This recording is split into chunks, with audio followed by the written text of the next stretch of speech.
Ladies and gentlemen, boys and girls, hello, good morning, good afternoon, good evening, and welcome, whatever time of day it may be, wherever in the world you are, to another episode of the 33 Fuel vlog. My name is Warren, I'm one of the co-founders here at 33 Fuel, and I will be your host today for a show with Mr. Rory Coleman. Rory is a man I first met back in late 2008 when I was getting ready to run the Marathon des Sables. For those of you who haven't come across that race, it's a multi-day ultramarathon across the Sahara Desert, carrying all of your food and equipment and everything else that you might need. Now, this is a fairly serious undertaking, and like plenty of other people who've run that race, I was someone who really used that race as a huge life change. I couldn't have foreseen at the time just how big the change would be, but for me, before the Marathon des Sables, I was totally unfit, unhealthy, drank too much, ate all the wrong foods. I was not able physically to run for a bus due to back trouble, but that was really just an excuse. All I was doing, I was messing myself up, I was not fixing it. And then somehow a friend said, let's run the Marathon des Sables. And weirdly, I knew what it was, I'd seen it, and I had a feeling I could do it. So we just signed up. It was a wait list, 18 months, maybe 2 years, I think, to go. And I figured I had a year to try and straighten myself out enough to see if I could run again. I'd been a reasonable runner at school, played a lot of rugby, but that time by then was a long time ago. And I'd blown all the fitness I ever had in the meantime, turned it into podge and injury. But I figured if I could get myself to run again in a year, then I probably had a chance of getting fit enough to do it. And by the time I went to see Rory, I was probably able to run maybe a half marathon or so. And we went out, we ran this marathon. Anyway, we then shared a tent together out in the Sahara, and we've kept in touch ever since. Rory really must have seen so many varieties of life transformation like this, because his own journey begins with his own huge transformation from basically a heavy smoking, overweight alcoholic into someone who's now run over 1,000 marathons. 240 plus of those have been ultramarathons. He's been dry, completely sober, hasn't had a drink in over 25, nearly 26 years. And for him, the running journey took him into the coaching journey, took him into the life change and wellness journey. And this conversation spans all of those areas, because Rory doesn't just do theory or neat sound bites. Much of what he has learned and what he teaches has been learned in the real world school of hard knocks. Rory Coleman has had plenty of hard knocks along his own journey, but one thing he has never failed to do is get up and choose where his destiny will be and find his way to build a plan to keep fighting and get to that destiny. And that's what I'm hoping everyone will be able to take away from this conversation, is to be able to take away tools, inspiration, entertainment, motivation that can let you and anyone else you want to share this with just raise your life, your goals, your performance, whether it's a slightly faster half marathon you're looking for, whether it's a complete life overhaul, whether you're just looking to start losing weight for the first time, whatever it may be. There's stuff in here that I really think can help and inspire, because that's a huge part of our mission here at 33 Fuel, is giving people, athletes, people who want to be better in any area of their life, particularly in terms of health and wellness, giving you the tools with which you can do that and have fun doing it and really get on with that journey. And we do that through sharing content like this with great people like Rory, whether it's here on our vlog, over on our podcast, or on our social media channels. And we also always do it in store every day, 24/7, 365, with the greatest possible natural sports nutrition. You will find that at 33fuel.com. If you're feeling hungry, if you're feeling peckish, if you need something for your next race, your next training session, well, head in store. We've got it set for you. So look, enough of all this. We're going to lead into Mr. Rory Coleman, and there will be some related information with Mr. Weird Al Yankovic and his seminal 1980s parody, Eat It. This all sounds a little strange, but don't worry, it's all going to make sense very shortly. So over now to Mr. Rory Coleman. We should probably start with your email footer, which lists certain things and must largely be in a constant state of flux. What is the current status of your email footer? What's it reading at the moment? At the moment, it reads 1,046 marathons, 254 of which are ultras, 15 marathon disables, and 9 world records. You see, I had made my notes obviously too early because I've got 1,045 marathons. Well, and another one bites the dust. And Sunday, it'll be 1,047. You must spend quite a lot of time updating your footer and your website to keep the counter going. I love it, was. I'm not kidding, it's so funny. It does accompany every email, and it's the thing that I'm really proud of. And it's sort of like I don't know, it's a bit like your qualifications or something, isn't it? It qualifies you to talk to somebody about marathons because you've done 1,000 of them. And every time I see it, it just gives me that little bit of personal joy. That's nice. That's nice. Did I remember rightly? I don't know if I'd written this down. Is 25 years dry on there as well? Or have I read that somewhere else? So, it is on there. And yeah, soon to be 26, 5th of January. I'm looking forward to that one. It's about 9,400 days. I was looking at it earlier on today. So, actually, all the marathons and everything, forget all that stuff. I think the 25 years dry is the bit that I'm most proud of. Well, they're all big. There's a lot of big numbers in there. There's so much we could go into, but I think it was 5th of January 1994, key Rory Coleman date. That's when Rory Coleman 1.0 became Rory Coleman 2.0. Out went the fags, out went the booze, and then, if I remember rightly, from the way you put it to me, when we first met 11 years ago, which, do you know what? It was actually next week, 11 years ago. Do you know, I was trying to find it on my spreadsheet just a few minutes ago. So do you know the date of it? 25th of October 2008. Wow. 25th of October. I'm going to find it because that was bugging me earlier on because I hadn't actually put your name next to it in my spreadsheet of 1,000 spreadsheets. 25th of October. Yep, 25th of October 2008. MDS training day with Rory Coleman, it says in my diary. Wow. And we went and ran a marathon together, which was the first one I'd ever run. Yeah, it took 5 hours, 25 minutes, 15 seconds. I must have rounded mine up. I got 5 hours 30. Yeah, and I fell on the stile and nearly broke my shin. But you did put a very brave face on it for the rest of the day. It really hurt. But before we dive down there too far, the point this was 5th of January 1994. You'd explained to me at that point, major turning point in your life. Now, This could be the subject of a podcast on its own, but say we really want to get to Weird Al. Well, let's put a bit of colour and flesh on the bones before we get there. Rory Coleman became Rory Coleman 2.0. Could you give us a quick overview of that and your thoughts at the time and how potentially simple thoughts at the time utterly transformed your life? Okay, so if I think back all those years, it was a time when things like men saying that they were suffering with their state of mental health, or they were suffering with alcohol addiction, or they were suffering with depression or whatever. You just simply didn't say that sort of thing.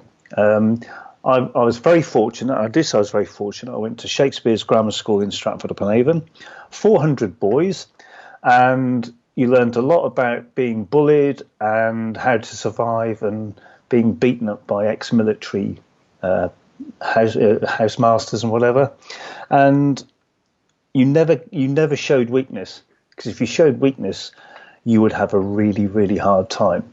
So it was always good to be good at something, and I was very sporty at the time, and I'm also very artistic. So I was sort of like the school cricket captain and also a bit of the school artist. So I managed to get through there and left school not really knowing what to do, but I went to art school, discovered beer, cigarettes and girls, dropped out of university because I couldn't cope with, I don't think I was emotionally mature enough to be at university, and being mildly Aspergic, I'm also not very good at reading, so learning things from books I find really difficult.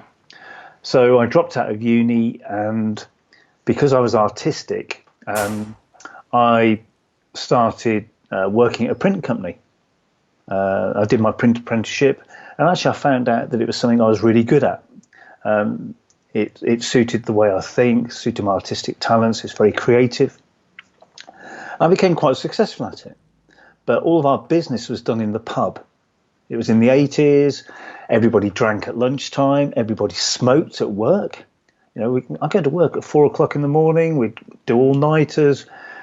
You just keep drinking, keep smoking, keep going to the pub, keep getting fatter, and sort of keep getting into scrapes. And I don't know, I carried on like that till I was in my maybe late 20s and when I was 30. And I got to a stage where actually I started loathing the person that I'd become. I'm sure people could identify with that if they're not in a good place, or they're not very happy, or they're feeling depressed. You start looking in the mirror thinking, do you know what? I really don't like the person looking back at me. And coming from that background of not being able to vocalize that to anybody, because I would think it would be a thing of weakness, all I could think of was, well, I keep seeing the Stratford Marathon go past my front door every year, and all those joggers, all those runners always look sort of quite joyful, slim and healthy, whereas I don't. So after a disastrous Christmas of booze, drink, pneumonia, I decided that day, instead of going to the pub after work, I'd go for a run without any running knowledge. The internet really wasn't there at that stage, so you couldn't dial in or buy a magazine or whatever. So with no running gear whatsoever, I just went home, stood on the scales. I was 95 kilos, and I thought, right, outside my front door, in my work gear, in the dark, and ran 100 steps. Passed out on the pavement, and as you do, ran far too quick. All the mistakes that runners make. I came back and stood on the scales, and I was still 15 stone, funny enough. You mean that 100 steps had not it made no difference whatsoever, was it? But I actually came back incredibly euphoric, if you can be incredibly euphoric. But I came back so euphoric because I found my thing. I found that thing, that the sort of, I don't know, the skeleton or whatever it might be, the framework, that I thought, you know what? Actually, I'm right at the lowest point here. This is point zero. I can use this framework and build the rest of my life on it. And I didn't think I'm going to run 1,000 marathons or Marathon des Sables or any of that rubbish. I just thought, all I'm going to do is tomorrow I'll do 200 steps and 400 steps. And when you've been addicted, as I was, to alcohol and cigarettes, when you stop, the actual reversibility is quite quick. I went on a diet, I lost some weight. By the end of a month, I was 2 or 3 stone lighter. It was incredible. The transformation was just visual every day. And I actually found out that I was quite good at running. I could do 1 mile, 3 miles, 5 miles, 10 miles. And I did a half marathon in less than 3 months. Went round in under 2 hours, and I thought, this is really cool. I need to do a marathon. I'm going to set that marathon goal. And not like now when there's 500,000 people going for London Marathon places. Back then, you got a sheet of paper, filled in the sheet of paper, sent £13, and you were in the London Marathon. What, you mean there was like no ballot, no waiting list, no fancy dress costume, just went and did it. 2nd of pay April. on the day, like a club race. Well, you sort of just paid in advance and you were in. You just filled in this sheet of paper. It was just a piece of cake. So I thought, well, if I'm doing that in April, 2nd of April 95, I thought, well, I better go and do one first. So there was one at Telford, the well-known Telford Marathon that is no more. And on the 6th of November 94, I set off on this marathon. And halfway, because it was in a very big road marathon at the time, I couldn't see anybody ahead of me, and I couldn't see anybody behind me. And one of the marshals was there about halfway, and I said, am I winning? am I in the lead? I can't see anyone. And he just looked at me and went, Prat. But I got there in about an hour and 3/4 or something, far too quick. And I did the usual thing of dying at 20 miles and came in at just over 4 hours. But I remember writing down, I had this training diary, I wrote down on the day, this is it. It was just an amazing thing to sort of say, well, in the course of 10 or 11 months, I've gone from being this really unfit, horrible individual to a more fit, less horrible person. And I've actually achieved something that's really positive. And then by the time London came round, 4 or 5 months later, I jogged round and I just had this brilliant day out, 3:54, and coming over on the highlights package in the evening with the David Coleman voiceover, there I was coming over the finish with my hands in the air. And I just thought, that's it, that's me. That's a sign. Well, I'm a bit of a media whore, I suppose. So I just thought, God, I love this. So the next week I did another one. I did Stratford the next week, and the week after that I did Leeds, and the week after that I did Houston, and another, and I don't know. I've been doing them ever since, and up to 1,046 at last count, 47 coming on its way. Yeah, because they're all just brilliant, positive days in your life. I often say to people, when I'm coaching people, let's talk about 1995. What do you do in 1995? It's like, I don't know. Some people say I wasn't born, which is quite right. That's going to keep happening. Yeah, it does even more. But they sort of say, well, I don't know. I don't know what I was doing. Well, what were you doing on the 3rd of March, 1996? Oh, I don't know. Well, I did my marathon PB that day. I remember it so vividly, so clear.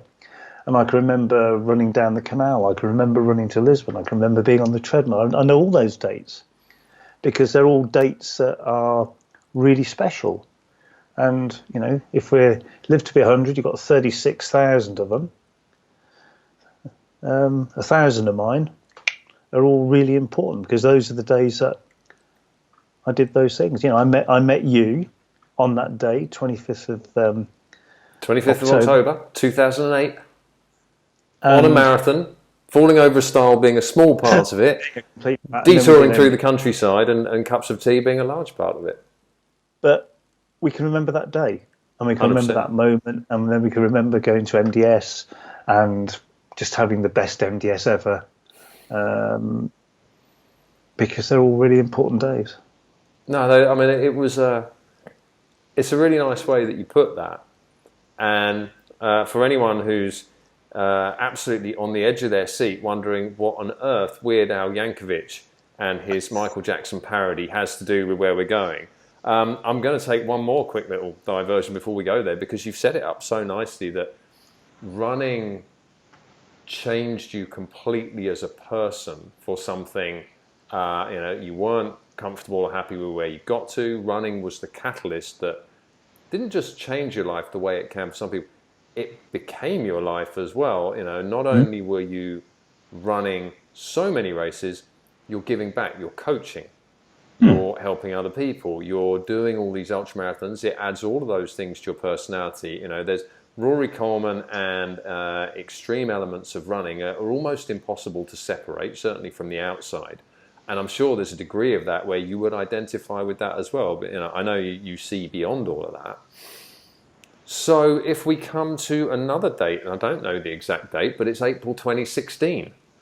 When the running Rory Coleman, was not even the walking Rory Coleman. So, let's just take a quick look at that, because that was another major change in your life where the running that had been everything potentially was gone forever. Tell us a bit about that. So I'll set it up. So I'd just done the marathon to Sables again in 2016. And which would have been at least, number 12, 13 by then? Yeah. And for me, going out and doing marathon to Sables was a break. It really is a break from normal life. You go out, you have this fantastic experience. I see some old friends, and go into the desert and just have this awesome experience. About 3 weeks before it, I was doing some work in London, and I'm one of those people that's never ill. I'm never ill. Never have a day off. I work for myself, but I never have a day off. I'm never ill. And I just felt really lousy. I've been prepaid to do some work, so I went to London, somehow got through the work. I even made a film in the afternoon on how to tape your feet, which is on YouTube. I felt desperately bad and drove home feeling awful and went to bed. And I got a bit of a tummy upset, whatever.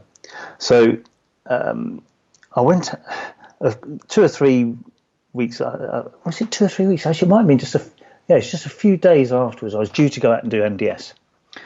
So I went down to my local GPs and I said, look, I need some drug to clear up this tummy bug. And they sort of said, well, look, is it an emergency? Is it not an emergency? And I thought, it doesn't matter. I'll get some drugs when I'm in Morocco. I know which drug I need. I'll get some drugs when I get there. Went to Morocco, got the drug, cleared it up. That year was unbelievably sandy. 2016. It's a really, really hard marathon to Sables. And I walked, just felt like I walked loads of it. It was a real slog. I thought it was because it was really sandy, but actually it's because I wasn't very well. And I was on this dive. It's like being in a plane that's on a dive. You just start off in this slow dive down. And on marathon day, majestically, there was this flat plane. And I just thought, fantastic, I'm going to run on this bit. I've got about 5K where I can finally run. There's no sand. And I started running, and this French guy next to me started running as well. So I thought, I'll run a bit quicker. And then he ran quicker. And then we ended up sprinting for the line, and he actually outdipped me, which was really annoying.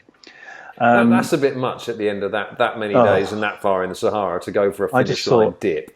I know, he outdipped me. And actually somebody sent me an email that night and said, saw you get out-dipped on the line. So I thought, great, thanks for that. Anyway, I went back to the tent at the end, and I couldn't quite catch my breath. I was that asthma sort of attack. And after half an hour, I just thought, do you know what? I'm actually in trouble here. So I went to the medics, and they said, you need some oxygen. They put the oxygen mask on me. I was on there for about 3 hours, watching other people come in and out, breathing the oxygen in. Got my sats back up to right sort of level, and just thought, I'll chin the rest out. Came back, and my wife said to me, look, you're always going away, you're always doing this running. Why don't we have some time out? Let's go away for the weekend. So we went away for the weekend to Malvern, of all places. And I was really struggling in this bed in this hotel room. I said, it's so uncomfortable. So I slept on the floor because my back felt like it was on fire. All the nerves in my back were killing me. So I was taking some of the tablets I got left over from Marathon to Sables to try and get rid of this pain. And I came back, and it just went from bad to worse over the next two or 3 days.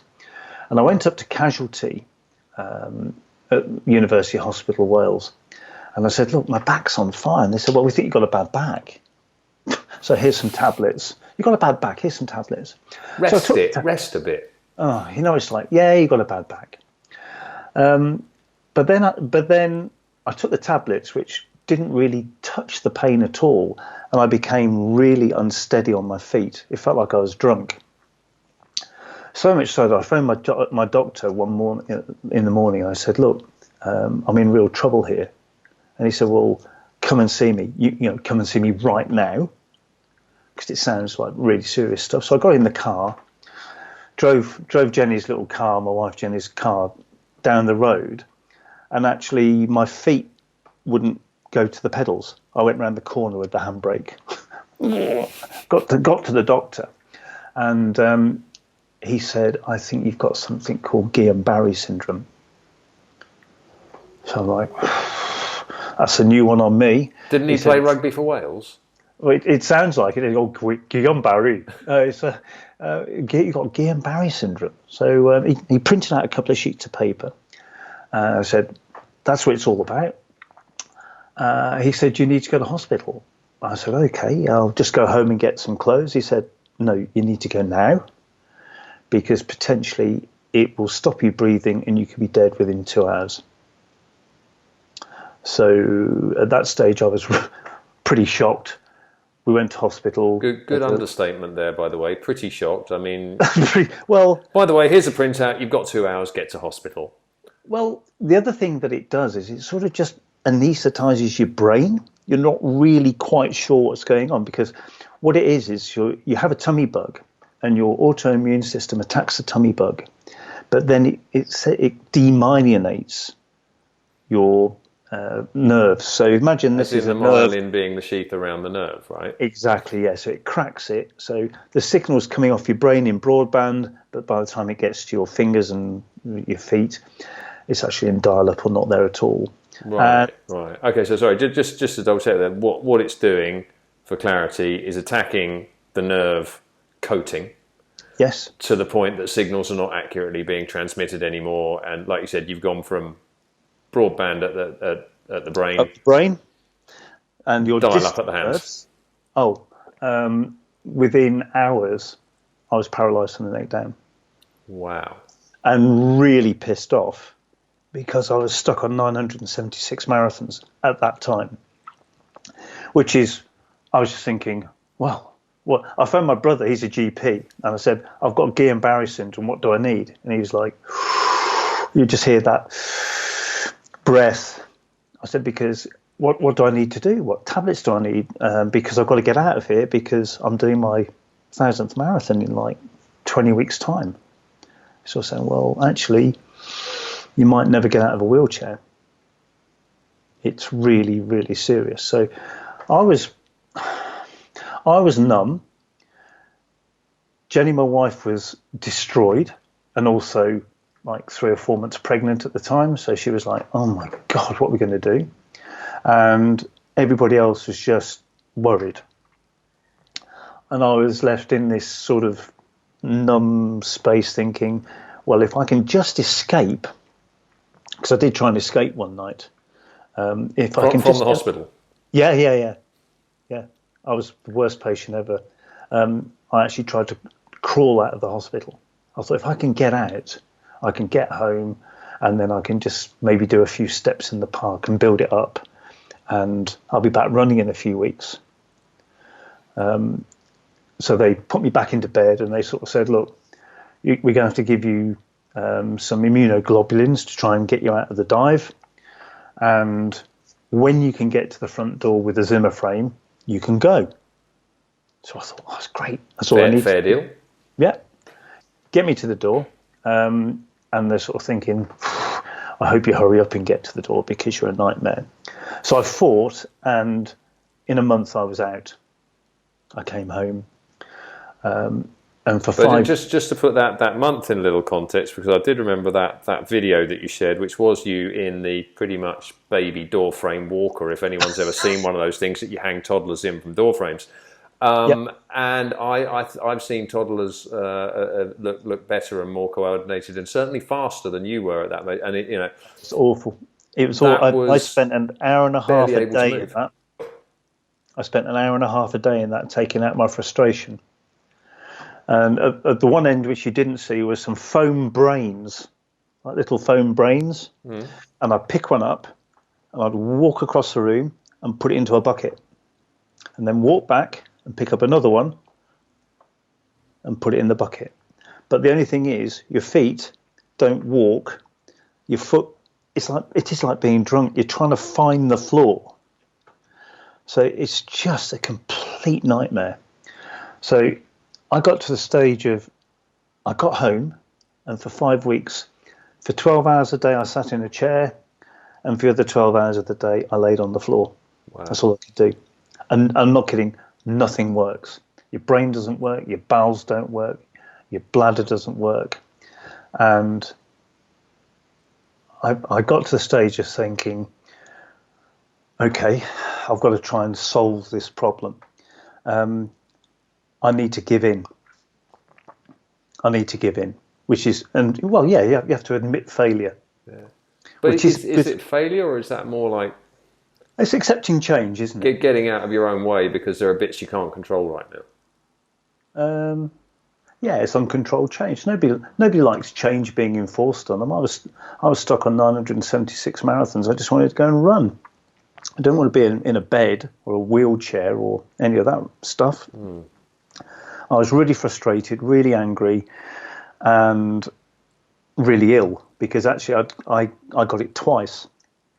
So I actually had I had the subacute inflammatory demyelinating polyneuropathy version, if you want the full name of it. So I had SIDP. So I phoned the hospital, or maybe Jenny phoned the hospital, whoever, I can't even remember. Anyway, we phoned the hospital and said, can I come back, please? Can I come back? I'm really ill. And I went back. This was the recovery was enough to get you out of the hospital, but actually nowhere near well enough. Do you think maybe you needed to go through that process potentially in other cases, people who were less determined or less focused on escape would have accepted things easier, which has its good and its bad. You had to do it in 2 chapters in order for you to be ready for it. I did. I went back in. I just said, I'll tell you what, I give in. What are we going to do? More IVIGs. And because they could identify it as being the SIDP version, there's an amazing doctor in London called Dr. Mary Riley. And she said, SIDP, you need a drug called prednisolone. It's a corticosteroid. I went on 100 milligrams of intravenous prednisolone, which is a massive dose of steroid. And over the course of a weekend, I literally came out the bottom of the dive. And it does make you feel amazing, this stuff. Okay, so you thought, I'm starting to feel better. And then I thought, right, how on earth am I going to get back? Because I was signed up for a Marathon des Sables in like 12 months' time. I'm going back to do it.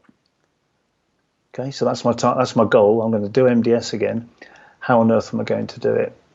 And when you break these problems down, when you're paralyzed in a hospital bed and you can't move, or then actually you can start moving a bit, and then they get you to stand up. That's the key. What's the key to this whole thing? It's standing up. That's where you start. Yeah, and with it being the NHS, you get about 10 minutes of physio a day. I started doing like 3 hours of physio a day, twice a day. I just thought, well, I'm in here. It is a bit of a one flew over the cuckoo's nest sort of experience when you're in a big ward of people. It's crazy. Must be. You're seriously ill in a crazy wing with lots of other people who are going through the same sort of process. So I just thought, do you know what? The doctors have told me what I've got. The nurses will clean me up. My family will give me support. But actually, the only person that can change this and make it better is me. And I thought, if I'm a coach, if I'm meant to be this amazing performance coach person, inspiration type person, I need to be able to do this to myself. So over the course of a weekend, I taught myself to stand up. Was that just in the ward, or were you down in the physio room, or what was the deal? There's a physio room, but I used to sneak to the physio room in my wheelchair, go in, not put the lights on because I'd get kicked out, sit myself on this plinth, and then listen to Phil Collins for 1 track. Is that because it makes you want to run away from it, or is that because I love a bit of Phil. We're going to come to you and your music later, because I know that's the key part, and that does bring us back to Weird Al. Don't worry, anyone who's itching for Al, he's coming. So what I'd do is I'd stand up for 1 Phil Collins track, Only You and I Should Know, and then by the end of it, my arms were killing me so much, I'd sit down, get my breath again, and do it again. I'd just do it for hour after hour. And then you sort of start the basics of learning to walk again, which is just the most bizarre thing you can ever do, is when you look at your feet and they just won't move. And then when they do move, they don't go where you think they should move. And then they sort of say, well, this is how you walk. And it's like, well, I'm trying to remember how I walk, but I can't remember how I walk. Because it's not something you've put much conscious thought into for Well, most of your adult life and the rest. I did when I was 9 months old, but it was interesting because my son was the learning to walk at the same time. Okay, so I looked at him and I thought, well, hold on a minute. He doesn't just start walking. You're not lying down and then suddenly you walk. It actually took him about 6 weeks to learn to walk, because you stand up and you toddle and you fall. I fell over quite a lot. You fall over, then you stand up, and then you're a bit wobbly. So it went through that whole cycle. And over the next 4 weeks, I went every Friday. I decided I was going to get rid of the wheelchair, get rid of the crutches, get rid of the Zimmer frame, get rid of the walking sticks, get rid of the leg irons, and then I'd walk home. So step by step, there's a progression. Yeah, and I like as well that it's no coincidence. You know, success leaves clues, and if you want to do something, find someone who's already doing it and see what you can learn from them. In your case, that's your 9 month. It's your 9-month-old son. Yeah, he's doing it. That provides something for you to unlock. This is my process. So they did ask me to wear I wouldn't wear shoes at hospital because I wanted to feel the floor.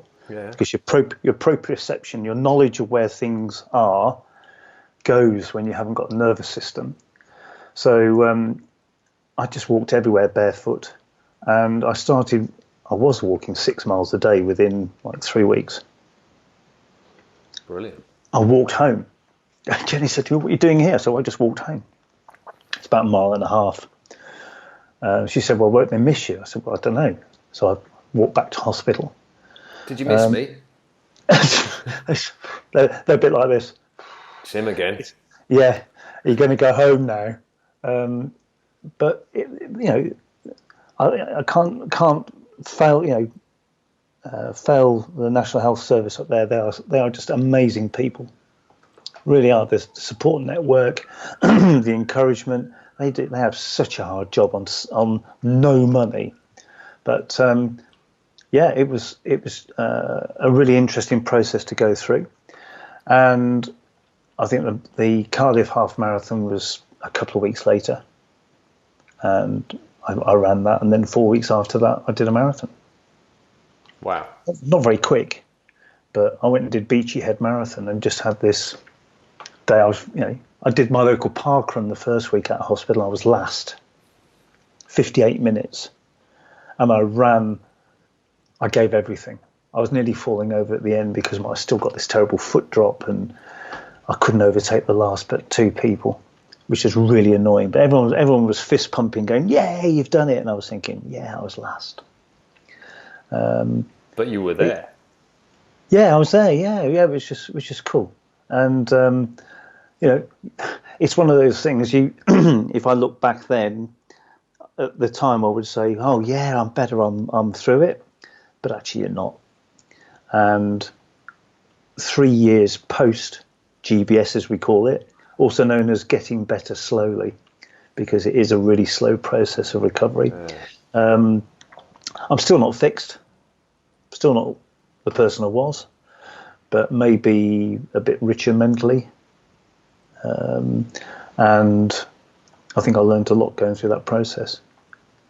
And you've still got your 1,000 marathons. I mean, where is it with the?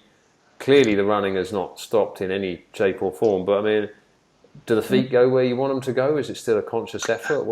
I have fallen over a few times. I fell over and broke my arm on my marathon 998. No. Yeah, I went down. Wasn't that style again? Was it?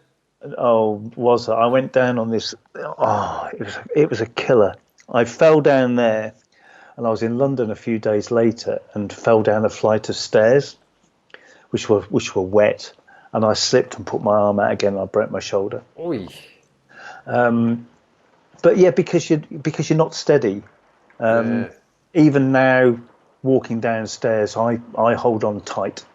Yeah. Because my body doesn't quite know where it is, and if I close my eyes, my proprioception isn't brilliant because, well, my nervous system's been damaged. Yeah. But so what? Nobody would know.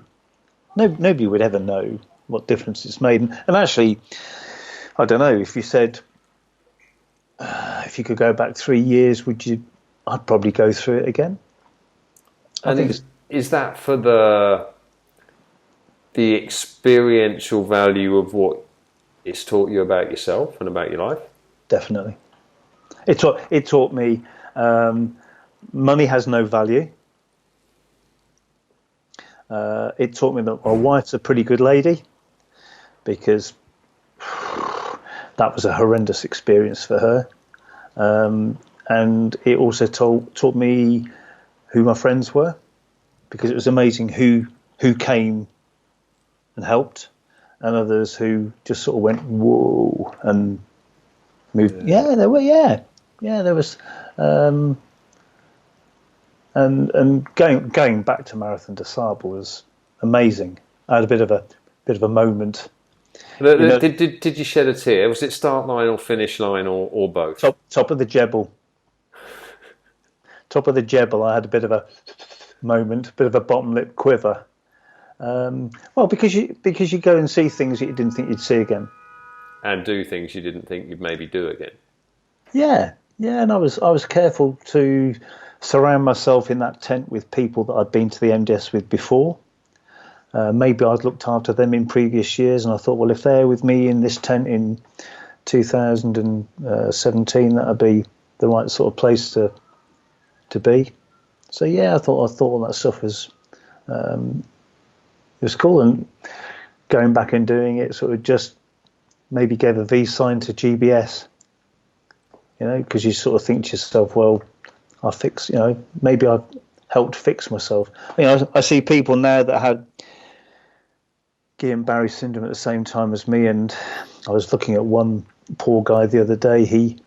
His family filmed him moving his arm about 3 inches, literally, and they said, "Look at that. We thought he was totally paralysed, but he can actually move his arm." Wow. That was like a pivotal movement in their recovery. And is that quite a random process in how bad it hits, how hard it hits, what it hits? If you can identify it early, you can get the IVIGs, the immunoglobulins, in quicker, and it depends how badly you're affected. Luckily, my breathing was okay. My diaphragm wasn't good. That's why I had the asthma attack. But lots of these guys are vented, so wow. So it's a proper struggle. Not breathing for themselves, then. Oh no, they could be on the ventilator for the rest of their life. Wow. I'm not kidding. It affects 600 people in the UK. Nobody knows why you get it, and there's no known sort of way out of it. So no, I feel really lucky that I've been able to come through. From this, I don't know if it's because of this or not. Clearly, I have been a regular recipient of your emails since we first ran in 2008. And something I have been aware of, and this may just be something only because I missed some in between or whatever, was that, there's more of this shift towards helping people, as well as with the running, with weight loss, with achieving goals, with improving their lifestyle, with improving their working environment. And that was the one that brought us to Weird Al Yankovic and his Eat It, which, just to tease this out a little further, comes back to your Phil Collins in the physio moment. Am I right in thinking every single one of your blog posts since 1990, whenever you started doing them, at rorycoleman.blogspot.com, see below for the link for that one, is titled after a favourite song of yours, because you're a bit of a music lover? They are actually, yeah, because I think that a lot of the time, I think that about the constants in my life. I think about the music that's accompanied my life all these years. I can think about those Pink Floyd albums that I bought when I was 14 or 15. I can think about Tubular Bells that I bought on the 13th of November 1976. I can think about all those Genesis records that they've been there all that time, and I've got this huge sort of library of music that's accompanied me on all these journeys. I love music. I could actually live without running, but I don't think I could live without music. I find music incredibly therapeutic, and these songs mean a lot to me. They really do mean a lot to me. And if you got to pick one, gosh, that's really difficult. I did my book, A Rebel and a Runner, which is out of print because I've sold so many. Now there's a plug. Go and buy it, but you can't. You can't. It's 120 quid on Amazon, I think. Anyway, each chapter has got a song that is attributed to it. So there's a bit of Phil Collins in there, a bit of Peter Gabriel, and some Pink Floyd in there too. But A Rebel and a Runner is a line from a Rush song. I didn't know that. Yeah, New World Man. He's a rebel and a runner. Well, I'm a bit of a rebel and a runner, so that's why that one's chosen. But there, yeah. So the blog became a little bit about looking at the lyrics of songs, what the lyrics mean, and then trying to reflect that in what I'm writing about. Because, and actually, the blog developed. It started off with me being a bit angry about getting a parking ticket, and sort of just shouting about things that have happened during the day, which might have been good for me getting it off my chest, but it's about what's it like for the person that's reading the blog. So when I'm coaching people, if I think now about all those marathons I've done against some of the lives that I've changed, actually I think I'm getting more fun out of doing that, changing people's lives. And I think the music sort of accompanies it in a way. Makes perfect sense. Which does bring us with the full glare of Weird Al Yankovic and his song "Eat It." I feel Weird Al has been stalking me. I was in Vancouver recently, left just a few days before he was due to play. I wasn't sure he was even still alive, but he's still out there and working it. But for me, Eat It will be possibly the only and definitely the high watermark of my weird parody song, my Weird Al experience. Now, that led into a blog post where you kicked off on the line: is your company trying to kill you? Not by overworking you or neglecting your health and safety, but by giving you really unhealthy food at meetings and at work. From feedback of clients I coach, my research shows major corporates are in fact some of the major culprits, even at health and well-being events where the food is often terrible.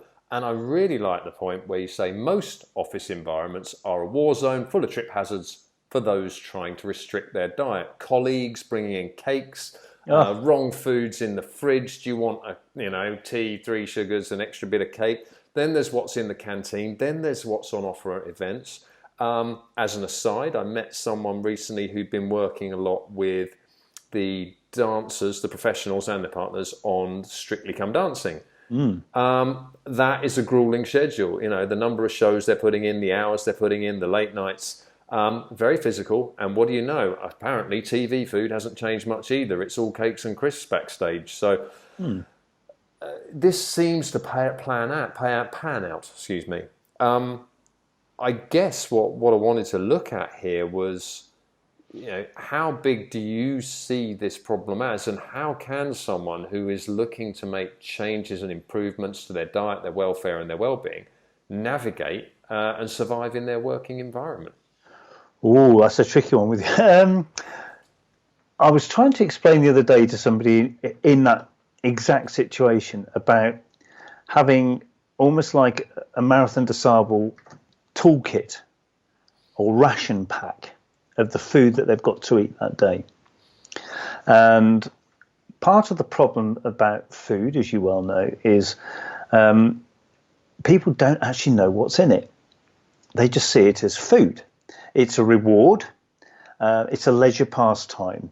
It's a viewing experience. It's bake-off. It's cakes.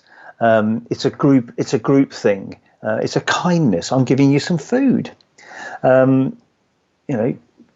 Fat Fridays. I've heard all of these things before, and I've actually said to people, do you realize how much food you don't have to eat every day? How many times a day do you eat? And for a lot of people, they're eating 7 or 8 times a day. Which is 7, 8. maybe fine, if not healthy, if you're a It's professional tiny. bodybuilder trying to make yourself 10 times bigger than you naturally are able to be. Yeah. Not saying that's necessarily a long-term health path, but a weird goal that may necessitate 6 to 8 times a day eating. Yeah. Otherwise, Well, they have some breakfast, something on the way to work, something when they get in, have a cake. And cakes are just like, just get one of those down. I'm just going to Starbucks. I'll have a cinnamon swirl for 450 calories. It doesn't even touch the sides. But actually, that's a third of your daily calories. And having the slice of pizza with everybody else at lunchtime, job done. You're now into calorie overload. And as soon as you've had those those starchy carbs, you want more. And then because you drive a desk and you're doing really long hours, you're not doing any exercise.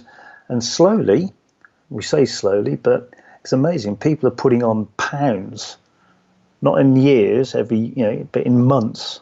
It's amazing how the body just stores this amazing amount of extra starchy carbs and sugar that you're putting into it. And before you know it, I think it's about 70% of the workforce is obese.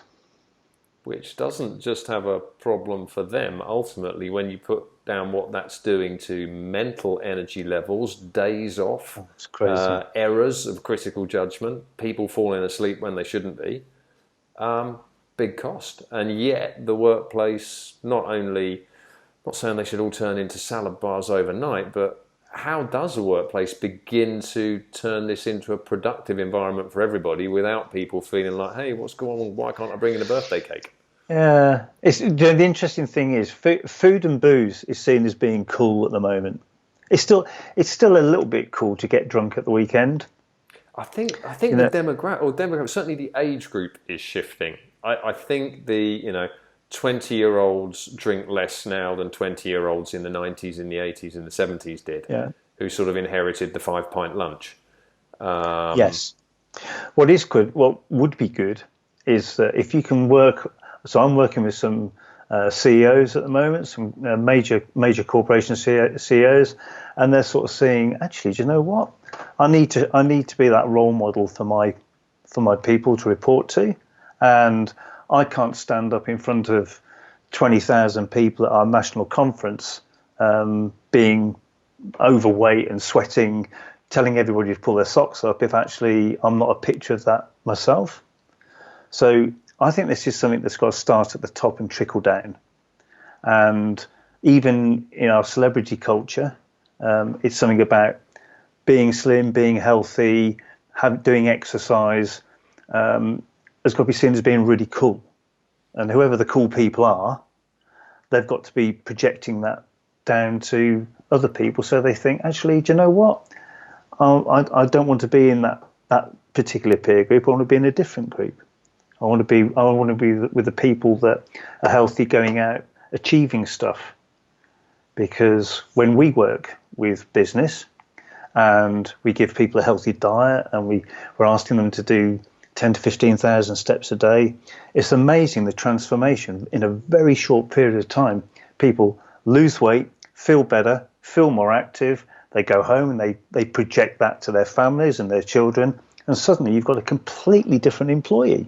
You've got and actually we've been able to identify employees that are really dynamic and that have been moved around within their organisation because actually they're far better than anyone ever thought they were, because they were stuck behind a desk eating the wrong foods and actually being completely demotivated. And is there something just on the CEO side?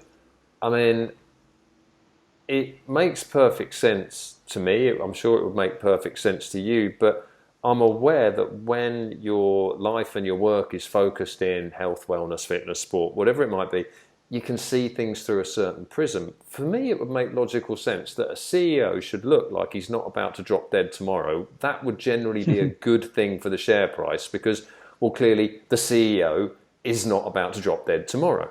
But do you think actually in the real world of business, finance and corporates as you see it, that actually that is a consideration? Ooh, it's an interesting one, isn't it? I always think it's interesting when you look at people's LinkedIn photos. What, the ones that are like they've got a photo? It's clearly 10 years old.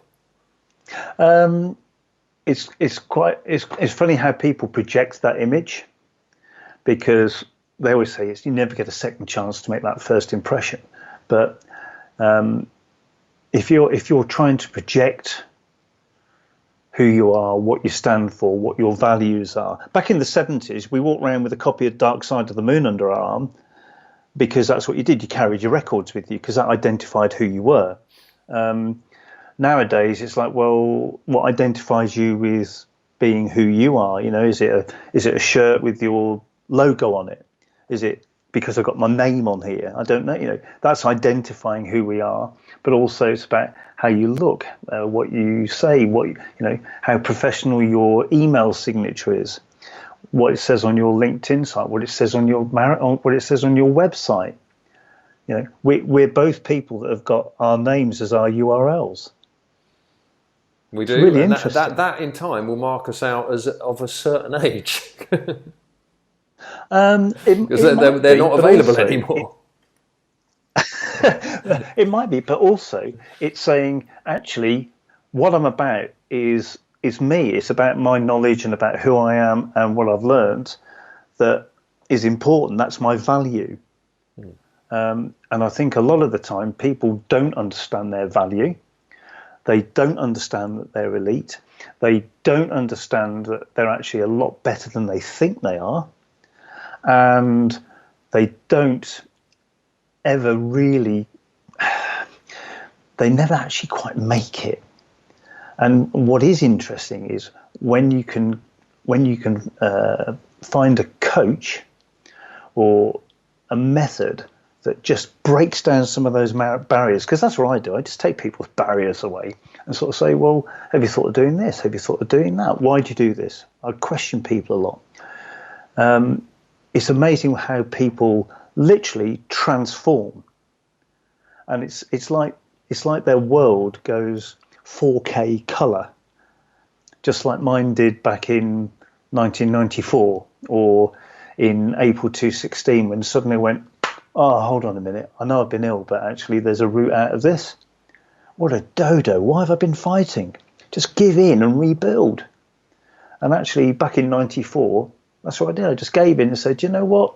Yeah, okay, I'm an overweight drinker, smoker. Right, let's just put that behind me. I'm not gonna, you know, keep feeling crap about feeling crap. I'm going to put that to one side. I can't change yesterday. Let's try and shape the future. And that's what's happening with these people. You know, if you're a CEO of a company and you're not projecting the right image, come on, let's do it. I've done it recently with somebody, and everyone's just like bowled over. Wow, what a transformation. Yeah, because they're trying to transform the business at the same time. And it's like, well, I'm going on a journey. Who's going to step up and go on the journey with me? We're in a changing world. And it's about how you adapt to that change. You know, it's a big changing world this weekend with Brexit and whatever, but you know, it will get sorted, and it's one of those things where we're going to find out who sinks and who swims. As lots of things happen in life, isn't it? You know, you get Guillain-Barré syndrome. What are you going to do? You're going to sink or swim? Mate, I swam. You know, I swam because I was drowning, literally. I swam for my life. But not a lot of people aren't prepared to put that effort in. Or aren't aware that they can or should necessarily. You know, basically what happens to you is largely, you know, where you are and what's happened is largely a result of your own decisions, conscious or subconscious, and where you're going. You can't control what happened in the past, but you can change where you're going anytime you like. However, and I think this is why, you know, you can never talk about this stuff too much, surround yourself with people who get it too much, because it's relatively a very simple few messages to understand to unlock that recipe. Yet acting on it is, you know, the inverse in how difficult it is to consistently act on it. Therefore, constant repetition and surrounding is brilliant. And I mean, that's something you do so well.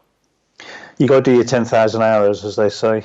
But I was talking to somebody earlier on about alcohol addiction, and they're getting ready to do their day one, just as I'm doing my 9,417. And it's like, well, and he said, well, what happens if I have a drink? I said, well, you've blown it. Goes back to zero, right? I'll just try a bit harder. I said, well, no, because you will have blown it. I said, what would you say if I had a drink? He said, I said, you're an idiot. After 9,400 days. I said, well, yeah, I would be, but actually we're the same, because we're both one drink away from messing it up. And I would rather die than have another drink, because it's that important to me. Is that because of the 9,400 days, or simply what it means to not drink at all anymore? I think both. It's the thing I'm most proud of. I've got some fantastic kids, and I've had a brilliant lifetime, and I've certainly had value for money for my 57 years. But the most important thing, I gave up a drink 25 years ago, mate. And I've coached, loads of amazing people. I've been to Buckingham Palace and Downing Street, and I've done some of the most amazing things ever, because one day I decided not to drink anymore. To bring us back on Weird Al. Yes, there's a lot of things Weird Al Yankovic is not good at. Dancing, music, all sorts of things. But if you want 80s parodies, there's no one who's any better. Weird Al Yankovic is great, isn't it? Eat it. And I think if you want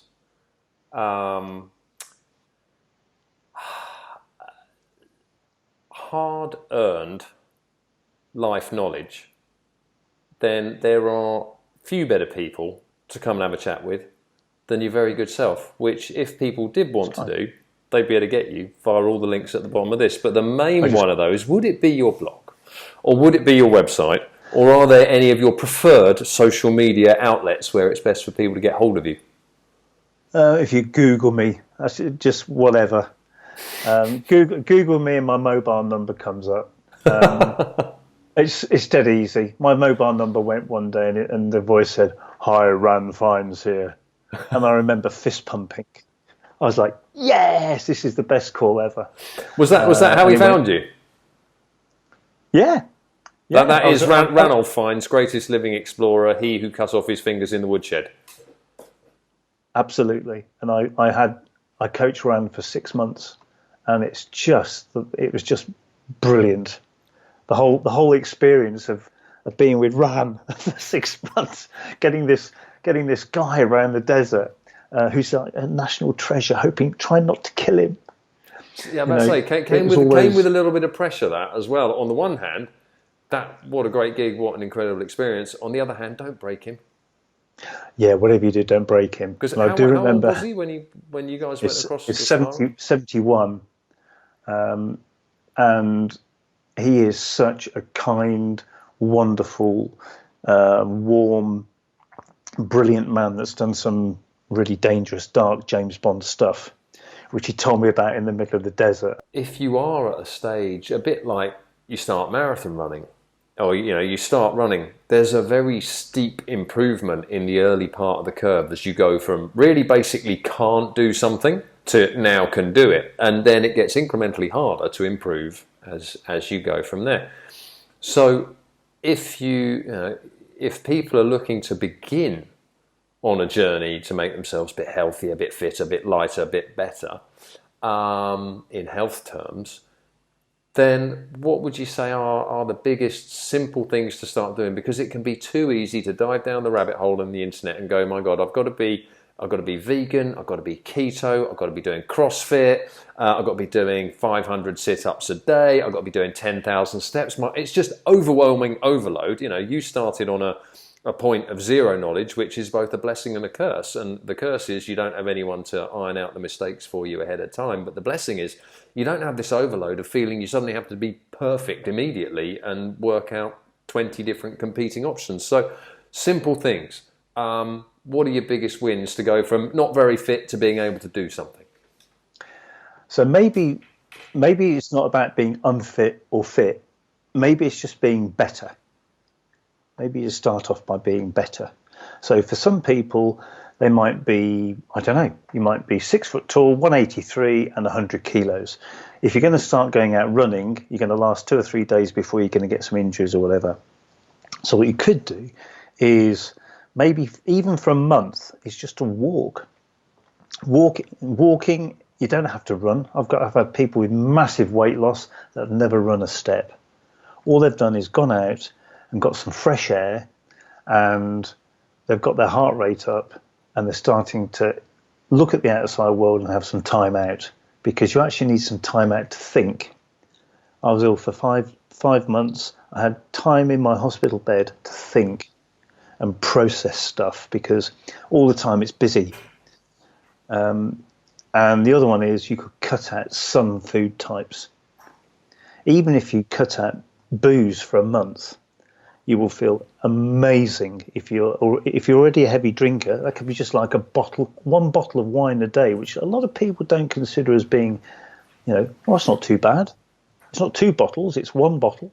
And it's very easily it's very easy to pour that glass. Very easily hidden from yourself, because it's not like you're opening one, finishing the whole one. Obviously, there's a glass left in one when I turned up. There's a glass, well, just another one. And, well, I haven't finished that bottle, so I probably only had a couple of glasses. Doesn't really count.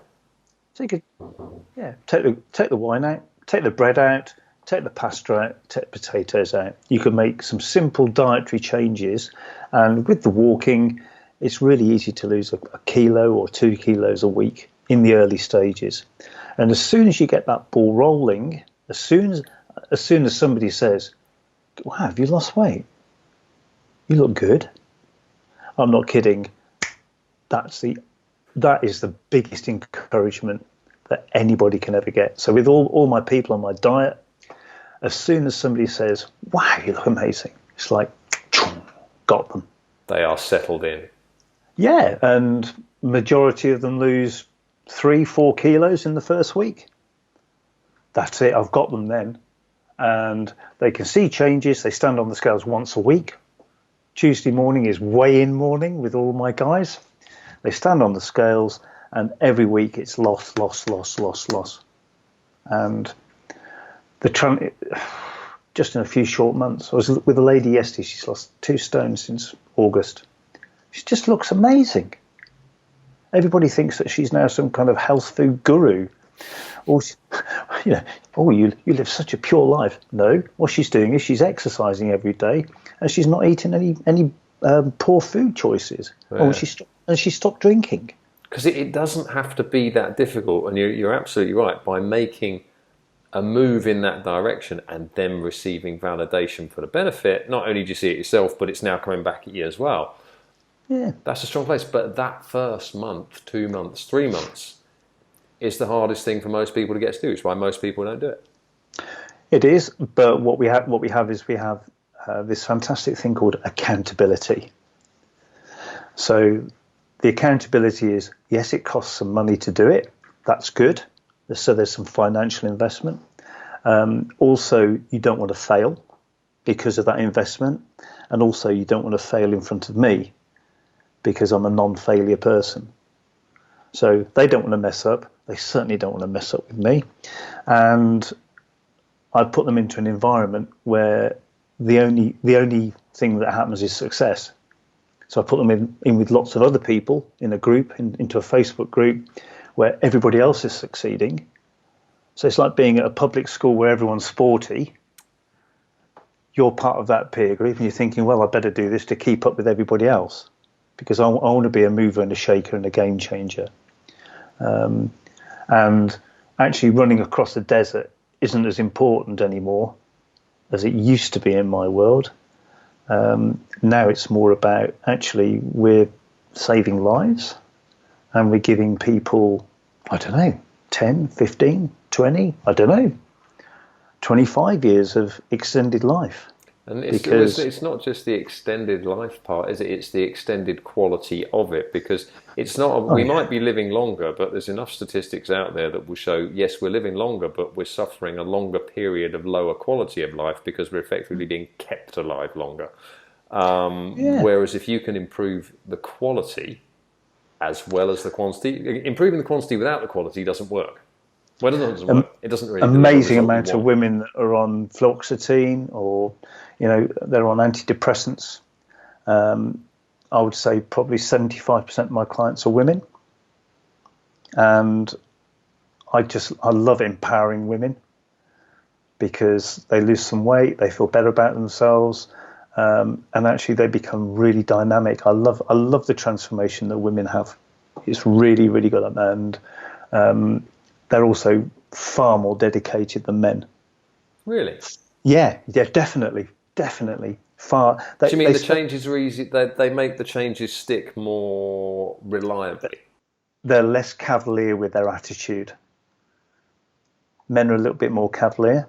Women, if they're spending some cash on doing this, they really stick at it. I find them really a lot easier to work with than guys. And yeah, the transformation in them is fantastic. I love all that. And I love being in their world because people share some great things with you as well, actually. But let people let you in.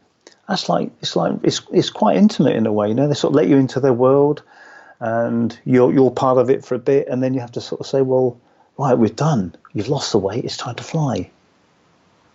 Yeah, and they go and they fly, or actually they struggle a bit, and then they come back, and you do a bit more with them, and they feel the love again, and then you try and get them to fly again. I love all that, and it's you just got people coming.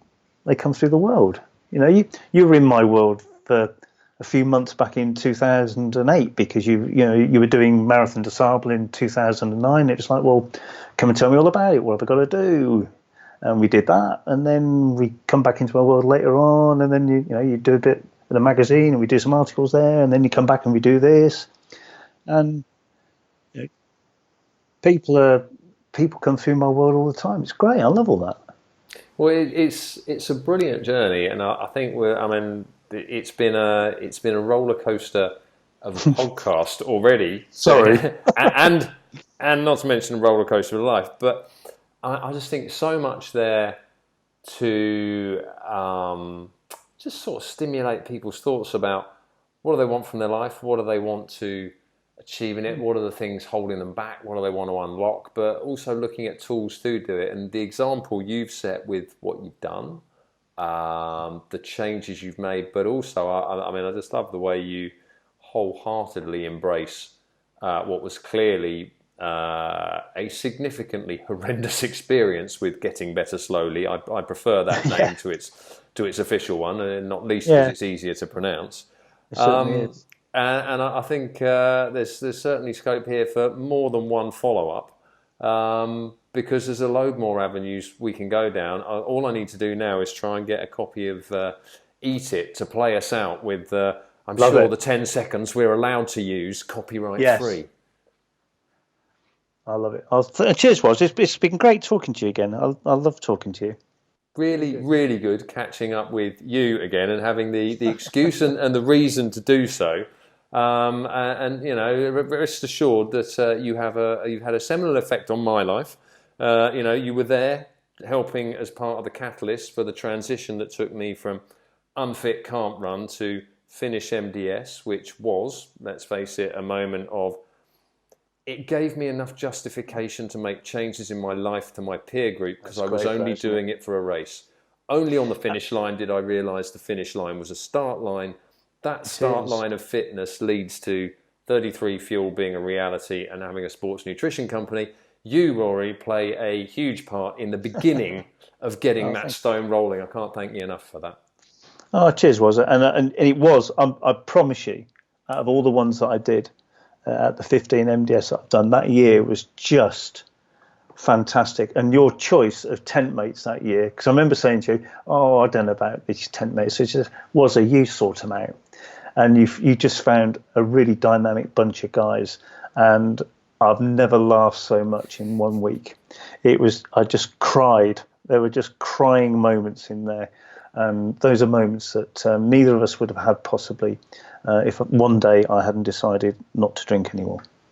And for that, I thank you, and I'm sure everyone else does, Rory. Thanks for making the time this afternoon, and really, really good catching up with you. Cheers, was that? So there you have it, folks. That was Mr. Rory Coleman. Please give him a great big hand. I hope you enjoyed that as much as I did. And if you're looking to get in touch with the great man himself or find out a little bit more about him, well, you can check out his links in the show notes below. And as he said, if you do come across a mobile number in there anywhere, then that probably is his, so feel free to give him a call. And if you are looking for the finest, the best, the tastiest, the most natural, the most powerful sports nutrition there is anywhere on this fine green planet on which we live, then you will find it at 33fuel.com. Go get stuck in, pig out, check it out. You are in for a treat every time, we promise you. So look, thanks for joining. You'll find all other things 33 Fuel via our social links in the show notes below. And look forward very much to having you along on the next show. All right, cheerio.